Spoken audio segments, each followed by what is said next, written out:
Dövlət başçısının sərəncamı ilə tələbə təqaüdlərinin verilməsinə dəyişiklik oldu. Bu dəyişiklik nədən ibarətdir?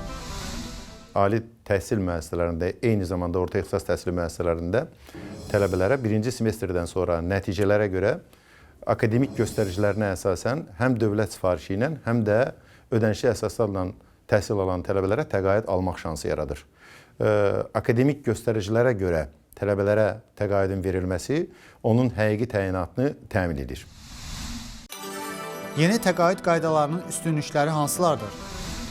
Yeni təqaüd qaydaları bir sıra üstünlüklərə malikdir və bu üstünlüklərdən ən önəmlisi ondan ibarətdir ki, sərəncam sosial yönümlüdür və dövlətin gənclərə qayğısıdır. Bu sərəncama əsasən az təminatlı ailələrdən olan gənclərin təqaüd almaq imkanı yaranır. Bununla yanaşı eyni zamanda təhsil haqqı dövlət tərəfindən ödənilən məcburi köçkünlər, qaçqınlar və imtiyazlı ailələrdən olan gənclərin də ödənişli əsaslarla təhsil almasına baxmayaraq, onların da təqaüd almaq imkanı var.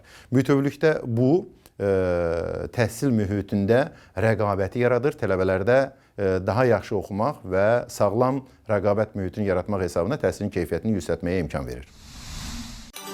Bu sərəncam doktorantlara və ilk peşə ixtisas təhsili müəssisələrinin şagirdlərinə şamil olunacaqmı?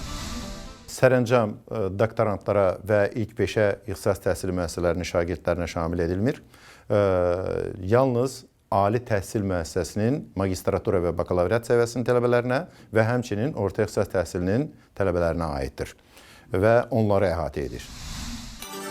Ödənişli əsaslarla təhsil alan tələbələrin birinci semestrdən başlayaraq təqaüd almaq şansı olacaqmı? Ali və orta ixtisas təhsili müəssisələrinə dövlət sifarişi ilə qəbul olunmuş tələbələr birinci semestrin sonuna qədər təqaüd alacaqlar. Yəni, ödənişli əsaslarla təhsil alan tələbələrin birinci semestrdə təqaüd almaq imkanı yoxdur.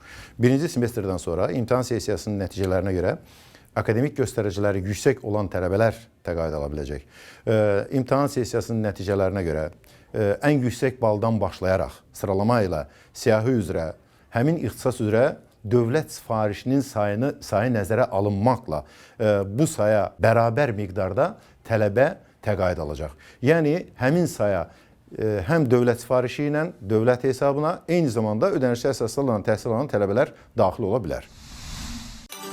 Semestrin nəticələrinə görə təqaüdlərin məbləği necə müəyyən olunacaq? Təqaüdün məbləği semestrin nəticələrinə görə ümumi orta müvəffəqiyyət göstəricisi nəzərə alınmaqla müəyyən olunur. Həm magistratura, həm bakalavriat, eyni zamanda orta ixtisas təhsili müəssisələrinin tələbələri üçün bu göstərici, yəni ümumi orta müvəffəqiyyət göstəricisi 3 qrupa bölünür. Bu qruplar, deməli, birinci qrup 91-100 bal arasında olan, ikinci 71-100 bal və üçüncü qrup isə 51-100 bal arasında olan göstəricilərdir. Həmin qruplara müvafiq olaraq da təqaüdün miqdarı müəyyənləşdirilib. Magistratura səviyyəsi üçün bu qeyd edə bilərəm ki, 91-100 bal intervalında olanlar üçün təqaüd 105 manat, 71-100 bal intervalında olanlar üçün 85 manat və nəhayət 51-100 bal arasında olanlar üçün isə 55 manat müəyyənləşdirilib. Özəl ali və orta ixtisas təhsili müəssisələrində təhsil alan tələbələr də təqaüd ala biləcəkmi? Özəl ali təhsil müəssisələrinin tələbələrinin də təqaüd almaq şansı var. Əgər həmin ali təhsil müəssisələrində dövlət sifarişi və ya dövlət hesabına tələbə təhsil alırsa.